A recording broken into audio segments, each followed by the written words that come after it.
چند دن کی دنیا ہے، لڑائی جھگڑے کا موقع ہی کہاں ہے۔ ہم اپنے دلوں کو صاف کر کے لڑے ہوئوں سے صلح کر لیں، معاف کر لیں۔ آپ کے رب کی بہت بڑی رحمت آپ پہ نازل ہوئی تو آپ نرم ہو گئے اپنی امت کے لیے۔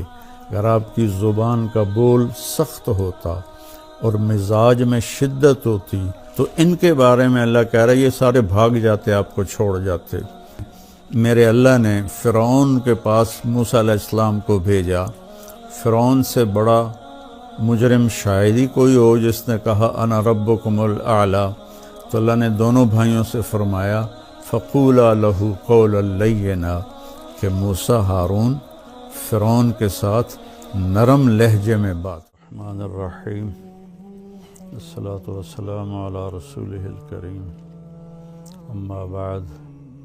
میرے محترم بھائیوں بہنوں، عزیزوں، بچوں بچیوں، السلام علیکم ورحمۃ اللہ وبرکاتہ۔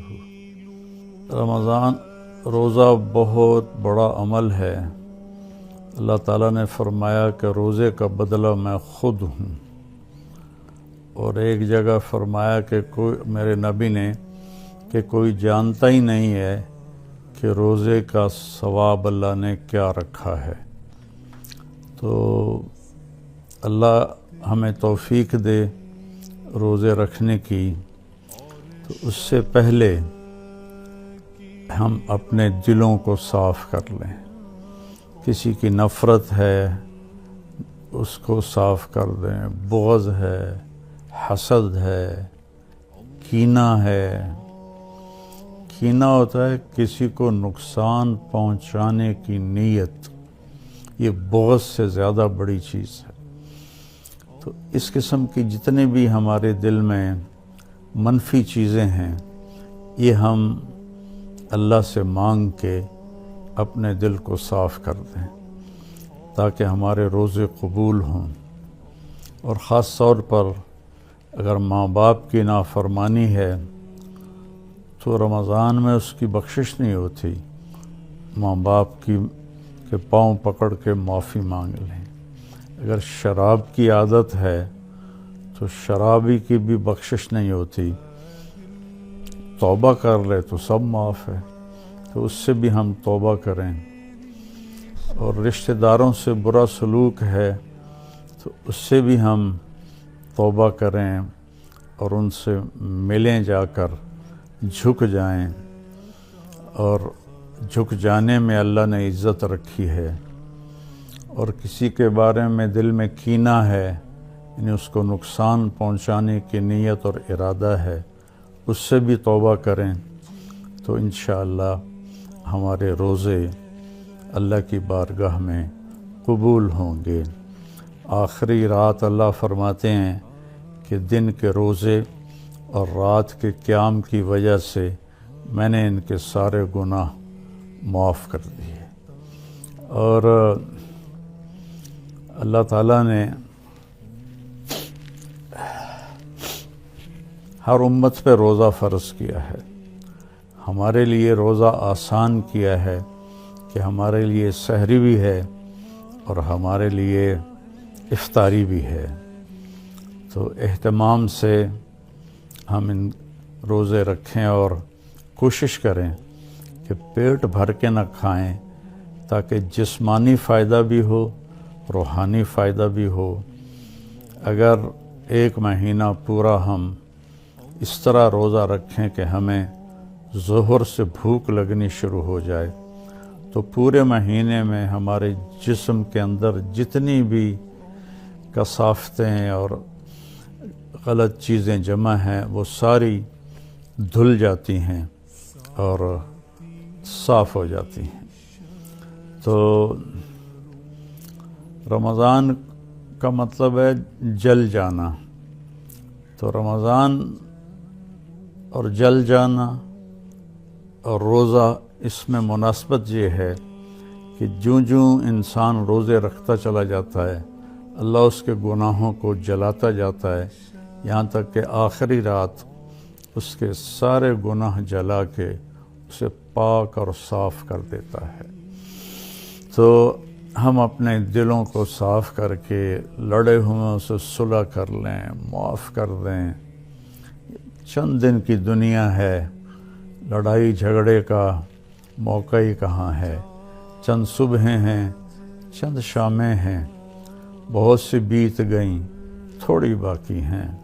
بہادر شاہ ظفر رحمۃ اللہ علیہ کا شعر ہے، ان حسرتوں سے کہہ دو کہیں اور جا بسیں، اتنی جگہ کہاں ہے دل داغدار میں۔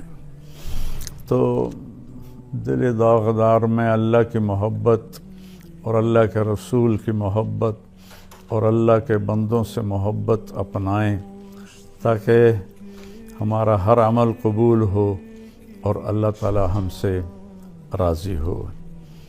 اور دوسری بات یہ ہے مالدار حضرات کے لیے کہ زکوٰۃ کا تو ضرور اہتمام فرمائیں۔ بہت غربت ہے اور بہت مہنگائی ہے، ہمارے گناہوں کی سزا ہے کہ مہنگائی کا عذاب ہے ہمارے اوپر۔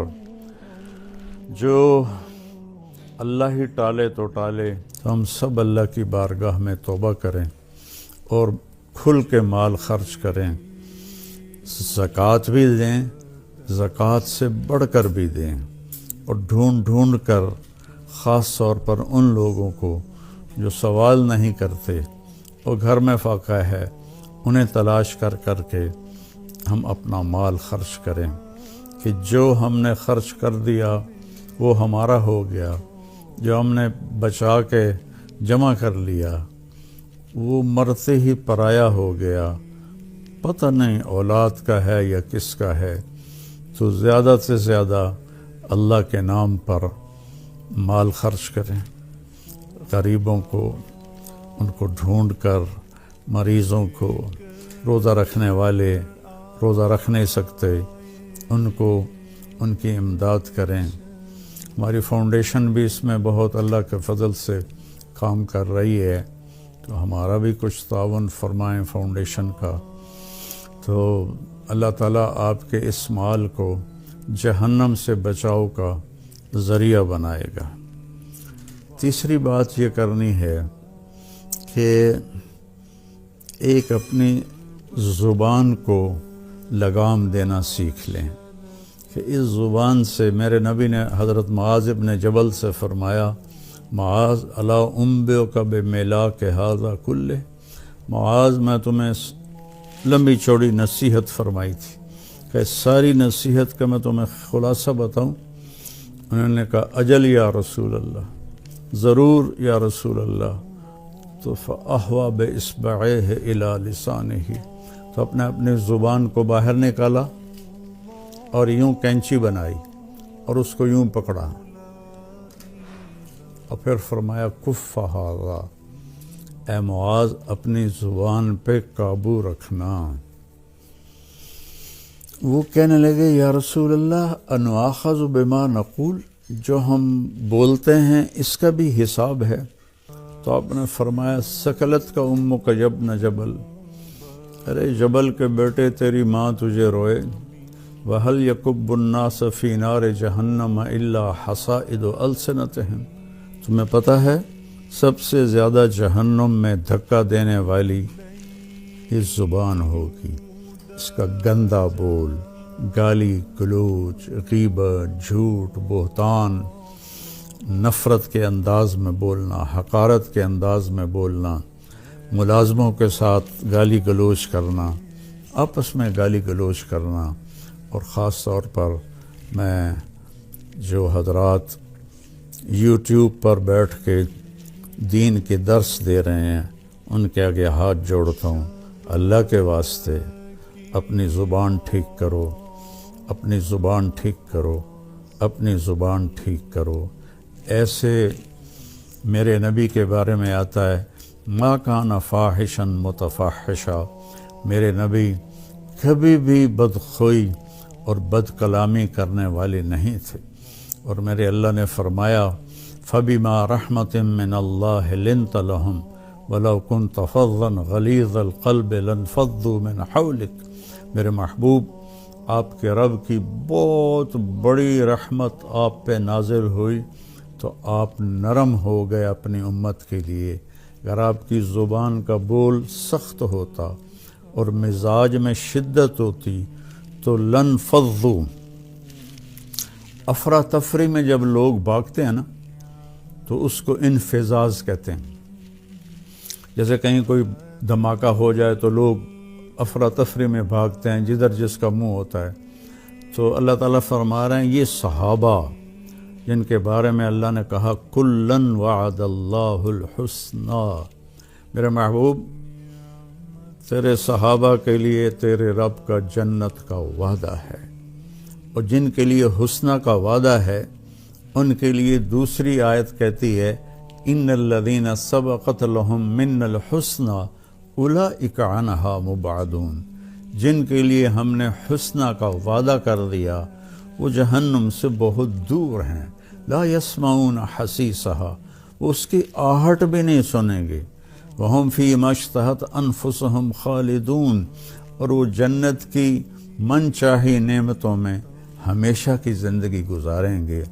یہ ٹائٹل، یہ اعزاز، یہ خوشخبری صرف میرے نبی کے صحابہ کے لیے، چاہے وہ مہاجرین سابقین اولین ہوں، چاہے وہ درمیان والے ہوں، چاہے وہ طلقاء ہوں جو مکہ پہ ایمان لائے فتح مکہ پر، سب کے لیے میرے اللہ نے جنت کا وعدہ فرمایا۔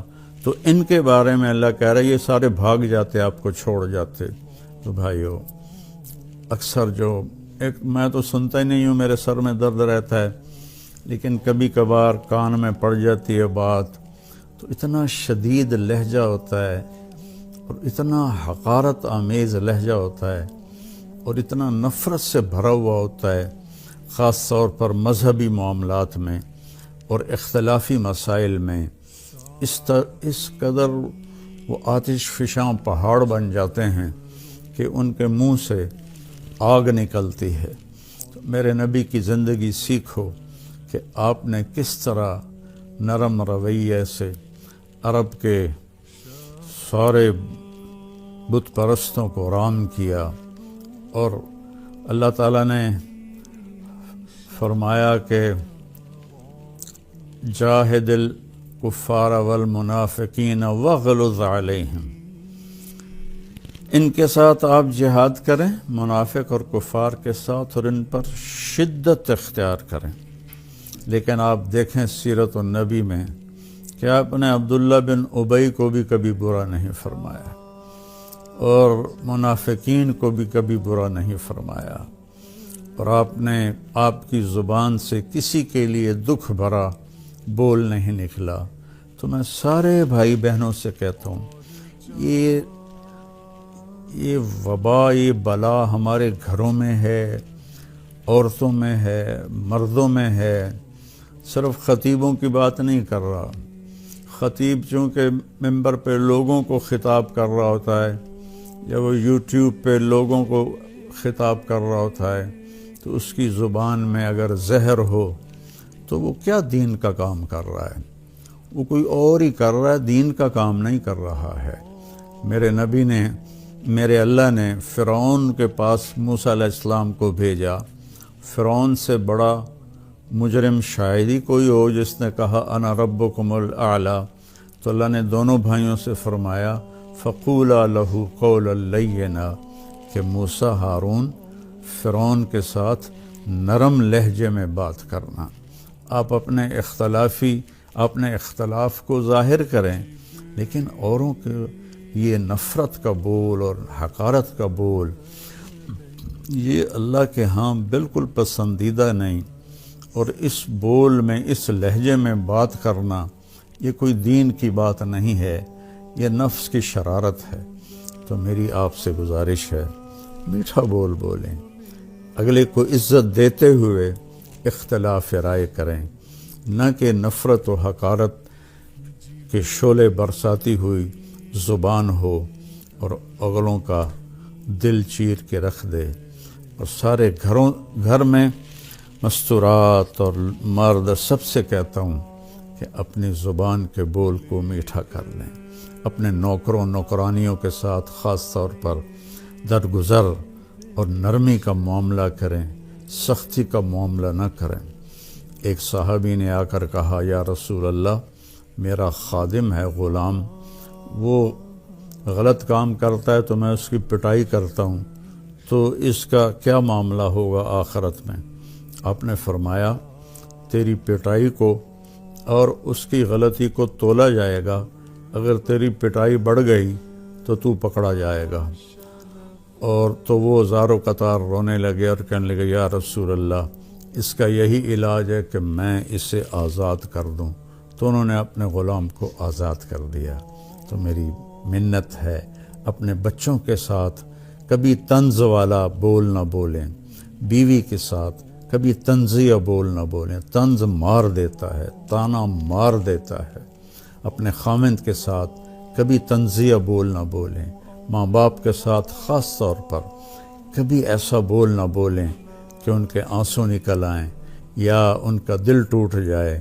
ماں باپ کی فریاد سارا مقدر بگاڑ کے رکھ دیتی ہے، اور ماں باپ کی دعا بیڑے مقدر سنوار دیتی ہے، وہاں تک پہنچتی ہے جہاں کوئی شے بھی نہیں پہنچتی۔ اپنے بہن بھائی، اپنے دوست احباب سب کے ساتھ محبت بھری بات کریں۔ کبھی کوئی ہو جائے بول ایسا انسان ہے تو پھر فوراً معافی مانگ لیں، اس سے معافی مانگ لیں۔ میں قربان جاؤں، جنگ خندق میں جب شکست ہوئی پہلے تو صحابہ بھاگے، تو ایک صحابی کا پاؤں میرے نبی کے پاؤں پر آ گیا، تو وہ جوتا جنگ والا تھا، سخت، تاکہ تلوار اثر نہ کرے۔ تو آپ کے پاؤں پہ وہ اس کا پاؤں آیا تو آپ کو درد ہوا، تو آپ کے ہاتھ میں چھوٹی سی چھڑی تھی، آپ نے اس کو ایسے ماری اور کہا، اوجعتنی، تو نے مجھے تکلیف پہنچائی۔ چھوٹی سی چھڑی، انہوں نے زرہ پہنی ہوئی ہے، زرہ پر تو تلوار اثر نہیں کرتی، اس چھڑی نے کیا اثر کرنا تھا؟ تو اس صحابی نے وہ سن لیا کہ میرے نبی فرما رہے ہیں اوجعتنی، تو کہنے لگے، سارا دن ساری رات میں ڈرتا رہا کہ اب جبریل آئیں گے میری ہلاکت کا پیغام لے کر، اب جبریل آئیں گے میری سزا کا پیغام لے کر، تو ساری رات سوئے نہیں۔ فجر کے بعد اعلان ہوا، جس شخص کا پاؤں میرے نبی کے اس شخص کا پاؤں نبی کے پاؤں پر آیا تھا، وہ آ کے اللہ کے نبی سے ملاقات کر لے۔ تو وہ کہنے لگے، بس ہو گئی نا وہی بات جس کا مجھے ڈر تھا، اب دیکھو پتہ نہیں کیا عذاب کا فیصلہ ہوتا ہے۔ وہ کانپتے ہوئے ڈرتے ہوئے تشریف لائے، تو آپ اسے دیکھ کر مسکرائے اور فرمایا، میرے پیارے، کل میں نے تمہیں چھڑی مار دی تھی، میں اس کی آپ سے معافی مانگتا ہوں، اور یہ 100 اونٹ آپ کو اس کے بدلے میں ہدیہ کرتا ہوں۔ یہ میرے نبی کا معاملہ تھا۔ ہم لوگوں کے دل توڑ کر، کفر کے فتوے لگا کر، ایک دوسرے کو کافر کہہ کر، ہم ایسے اپنے غصے کی آگ میں جل بھن رہے ہوتے ہیں، تو ہماری بات کہاں اللہ کی بارگاہ میں قبول ہوگی؟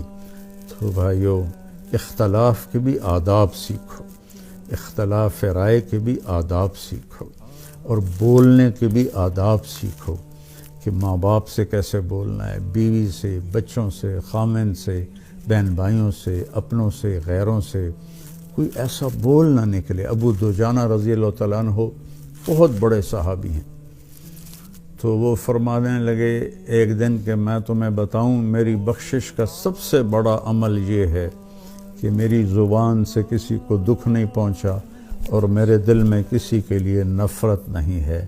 تو یہی 2 باتیں سارا معاشرہ اپنا لے، اور خاص طور پر جو ممبروں پر، یوٹیوب پر لوگوں کو دین سنا رہے ہیں، وہ خاص طور پر اس کو اپنائیں، ایک اچھی مثال پیش کریں، ایک اچھی مثال پیش کریں۔ گالم گلوچ اور بد زبانی میرے اللہ کی بارگاہ میں ہرگز قبول نہیں ہے، اور کسی سے ناراض ہیں تو اس کو معاف کر دیں. کوئی آپ سے ناراض ہے تو اس سے جا کے معافی مانگ لیں تو ہمارے روزے انشاءاللہ قبول ہو جائیں گے. جو ہی رمضان آتا ہے تو تراویح پہ مناظرے شروع ہو جاتے ہیں. میں ایسے ہی یوٹیوب دیکھ رہا تھا تو وہ ایک سامنے آیا 20 تراویح پڑھنے والوں کو چیلنج. او بھائی اللہ کے واسطے یہ چیلنج اپنے پاس رکھو. حضرت عمر رضی اللہ تعالیٰ عنہ نے 8 تراویح کا بھی حکم دیا ہے، صحیح حدیث ہے، اور آپ نے 20 تراویح کا 3 وتر کے ساتھ حکم دیا ہے، صحیح حدیث ہے. کوئی اس پہ عمل کر لیتا ہے، کوئی اس پہ عمل کر لیتا ہے، دونوں ٹھیک ہیں. باقی یہ نوافل ہیں، کوئی 20 پڑھو 40 پڑھو. اہل مدینہ 40 پڑھتے تھے. یہ تراویح کا لفظ کہاں سے آیا کہ اہل مکہ 4 رکعت پڑھتے تھے پھر ایک طواف کرتے تھے. ترویح کہتے ہیں تھوڑی دیر کے آرام کو، پھر 4 رکعت پڑھ کے اور ایک طواف کرتے تھے. تو اس طرح ان کو تھوڑا آرام بھی ہو جاتا تھا، پھر آگے شروع ہو جاتے تھے. مدینے والوں کو پتہ چلا کہ مکے والے تو ہر 4 تراویح کے بعد طواف کرتے ہیں تو ہم کیا کریں. انہوں نے 40 رکعت پڑھنی شروع کر دی. تو اس پہ لوگوں کو تشویش میں نہ ڈالیں. جو 20 پڑھ رہا ہے وہ بھی ٹھیک کر رہا ہے، جو 8 پڑھ رہا ہے وہ بھی ٹھیک کر رہا ہے، کوئی 40 پڑھ رہا ہے وہ بھی ٹھیک کر رہا ہے. یہ قیام اللیل ہے. اللہ تعالیٰ کے نبی نے 3 دن صرف کیا، اس کے بعد نہیں کیا. اور ہم تو سب پورا مہینہ کرتے ہیں. اس کو حضرت عمر رضی اللہ تعالیٰ عنہ نے جاری فرمایا، اور دونوں صحیح روایات ہیں. 8 کی بھی 3 رکعت 11 اور 20 کی بھی اور 3 رکعت وتر. تو کثرت سے تلاوت کریں قرآن کی. بخاری شریف کی روایت ہے کانا رسول اللہ صلی اللہ علیہ وسلم اجود الناس. اللہ کے نبی سب سے زیادہ سخی تھے. وَأَجْوَدُ مَا يَكُونُ فِي رَمَضَانَ حِينَ يَلْقَاهُ جِبْرِيلُ يَأْتِيهِ كُلَّ لَيْلَةٍ فَيُدَارِسُهُ الْقُرْآنَ. اور رمضان میں آپ بہت زیادہ سخی ہو جاتے تھے.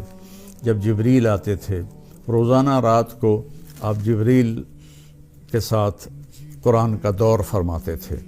تو یہ واحد نبی ہیں جن کے پاس اتنی کثرت سے جبریل تشریف لائے. ہر رات تشریف لاتے تھے.